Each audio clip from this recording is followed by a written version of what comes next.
तो पिला माने आम आज जो स्कल्पचर बनैबू तार रिलीफ वर्क। रिलीफ वर्क को दुई भाग व्यक्त कराई जता लो रिलीफ और हाई रिलीफ।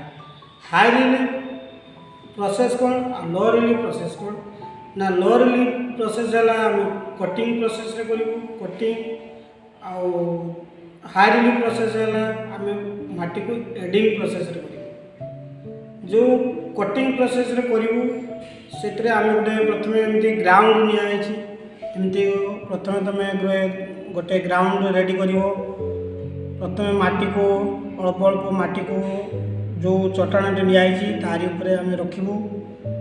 या रखी सारापर तार चतुर्पार्श्व ताको फिनिशिंग करके भल भाव में लीट एंड क्लीन कर काटबू और गोटे परिधि आम नहीं गोटे माप नहीं गोटे ग्राउंड नहीं।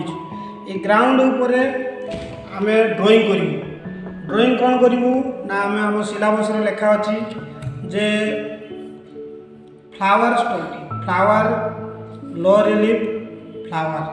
तो जो फ्लावर करूँ आगे प्रथम आम तो ड्रॉइंग क्लास रे प्रथम ड्रॉइंग कर सारी पेपर रे।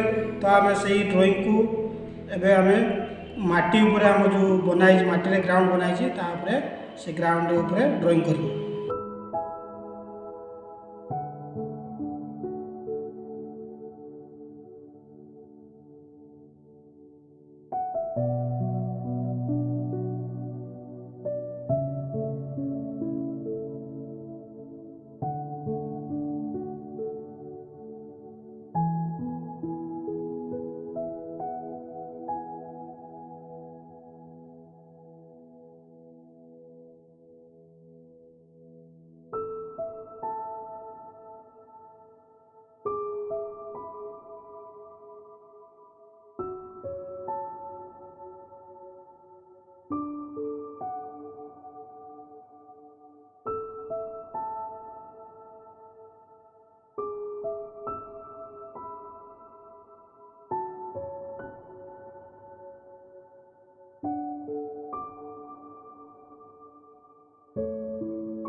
देख ए पिला माने तुमर लो रिलीफ जो फ्लावर थिला तो ए या कंप्लीट तो तुम मैंने ये बन पुणी मो पाक पठेब तो जो भाया पठेबा कहुई तो से भाया करके मत पठे।